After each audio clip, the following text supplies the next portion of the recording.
I would rather work with a buyer right now than a seller in Fort Lauderdale, hands down. Here's some data that's going to show you why buyers have the upper hand in the Fort Lauderdale real estate market in 2026. Hi, I'm Casey, and today we're going to break down my January 2026 Fort Lauderdale real estate market report. Whether you're looking for homes for sale in Fort Lauderdale, waterfront condos, or investment properties in South Florida, the data has shifted.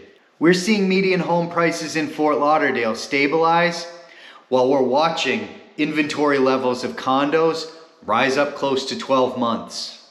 In this video, I'm going to show you why I think price reductions are skyrocketing and give you my honest outlook for the 2026 Fort Lauderdale real estate market, so you don't end up overpaying. Let's dig into the data. All right, guys, let's look at some data. Mind you, I combined single family homes, condos, and townhomes all together into this data set. Median sold price, $597,500. Here we are kind of at the top of this chart. Do I put a whole lot of stake in median pricing in Fort Lauderdale? I do not. Reason being, we just have such a wide price mix. I don't find it very valuable. Because if you're looking on the ocean front, this is going to do it's going to be meaningless to you. So anyways, I do want to say this.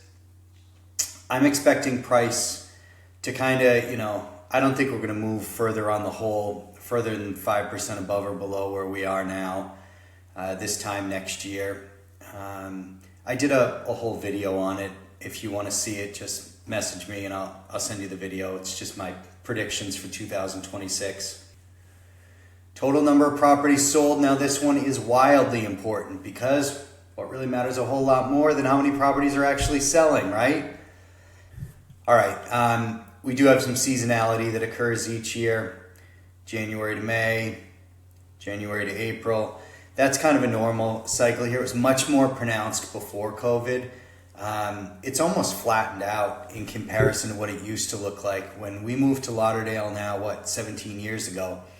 It was pretty much January, February, March, April. That was when all the home sales were done, and the rest of the year was just but now as more people live in Fort Lauderdale full time, it's flattened this chart out a bit. Needless to say, going from November's low, taking a little jump up in December, that's a positive sign. And I'm going to tell you overall my feeling right now, just talking to other agents, what I'm seeing myself, there's much more buyer activity right now. There's a lot more buyers around. Again, prediction for the year, I think that we're going to have an increased number of transactions. We'll see how it plays out, but that's kind of my thought for now. So good to see a little bit of a bump here. We are expecting that will bottom out next month and then rise up for the next few. So it'll be important to look and see what happens next month. List to sold price ratio. This is original listing price versus the sale price that something actually got sold at. So here at, call it 95%, listings are selling, 5% off market from their original listing price. Doesn't include if they did price reductions. So anyways, the bottom line is that sellers, they want to be up here where they're getting 100% of their asking price. Buyers, they want everything down here where they're getting deeper discounts. I will say this, I've been pulling numbers for, a whole bunch of towns, and I'm seeing something really strange I haven't seen in a long time, which is the total number of new listings is about equal to the total number of price reductions in a given month. So think about that, it's interesting. But to me, what it really says is sellers have gotten past the point where they're saying, all right, I know what my neighbor sold for during COVID. I get it, I'm not getting that price, let me adjust my price so I can get this sale done and move on. I think that's where all the price reductions are coming from, or these properties that have been on the market for 5-6 months. People just threw the towel in, and instead of canceling their listing like they did last year, this year they're going the price reduction route. These are the sellers that need to sell. Buyers, this is a good thing for you. Median days on market. So this is how many days a property went active to pending sale. This does not include the amount of time that it was pending to close. So if you're a seller and you're saying, I want to know how many days do I get money in my bank account, you got to add 30 to 45 days onto the back of this. But anyways, look, sellers want lower days on market, means that buyers have to make a fast decision. Buyers want higher days on market. Overall, the trend here has just been up, right? This is a pretty steep decline. This is something to absolutely keep an eye on, because look, if we get back down around here somewhere, we get, around that 30 days mark, boy, that's going to put a lot of pressure on buyers all of a sudden. This has kind of been a luxury. And I have been telling anybody who's asked, look, in Fort Lauderdale right now, I would still rather work with a buyer than a seller, hands down. It's easier for me to get a buyer a good deal than it is for me to hit the nail on the head for the price a seller's going to get if I put something out to market. It's just been kind of a moving target. So that's what I got for you on days on market, guys. Median price per square foot. Look, here we are, last couple of years. Pretty flat, right? I mean, not a whole lot going on there. I do have a theory that we're probably going to see some more beat up inventory hitting the market just due to people not having the money or the enthusiasm, call it, to fix up their property before they sell, people inheriting properties, people downsizing, and due to demographics and age, they've been there 30, 40 years in a property. They just really aren't going to renovate it before they get out. So I'm not going to be surprised to see median pricing pull down, at least stay flat. I don't think it's going to shoot up. Of course, you do have a lot of new construction on the beach, which is going to wash itself through. A lot of sales took place that are going to get registered, and when those do, that's probably going to boost the price.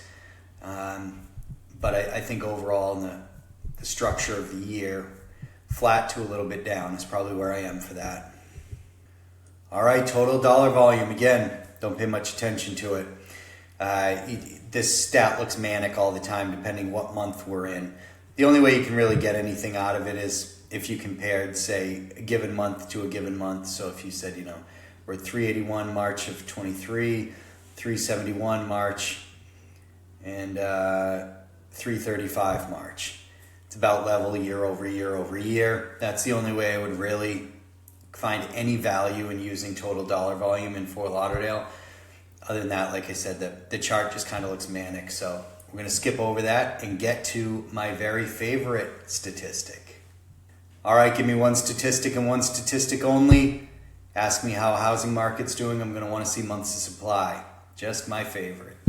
6 months of supply considered market neutral, favoring neither buyers nor sellers across the United States. We were at about this 4-month mark was what we were kind of calling the averages. When you could see more of the chart on the left here, that was about where we were looking at. So almost 9 months of supply. Nobody's going to call this a seller's market. There may be very few property types in very given locations. I say this a lot. If you're a townhome on the barrier island between, Lauderdale and Pompano, that's always going to run low inventory because there's not a whole lot of supply of it. So when you get into nuanced markets, supply levels change, but the whole overall breadth of the market, this is a buyer's market. Feels like a buyer's market. Can't convince me otherwise. The statistic backs it up. There is a little bit of a divergence between single-family homes and condos and townhomes. Single-family homes, 6.73 months of supply. So of course, if you're a single-family home buyer, the market's going to feel tighter than if you're a condo buyer. If you're a condo buyer, 11.55 months of supply, almost 12 full months of supply in condos and townhomes. Now again, you got to splinter that off. Townhomes are going to be a tighter market than condos. So look, guys, this is why I say look at this data to get a pulse, but you really got to contact me if there's something specific that you're looking for so that we can start to talk about neighborhoods and price points and what the market's doing within your price point in the area that you're looking at. And you're going to find out that this may look better or worse for you as a buyer once we kind of drill down a lot. So that's what I got, folks. Fort Lauderdale, I love catching up with you. It's kind of your quarterly review. Even though I do live in Jupiter, I still do business down in Fort Lauderdale. So if you want to transact down in Lauderdale, feel free. Call, text, or email me. I'll drive down there. We'll have a coffee or a cocktail. I'll see you guys next quarter.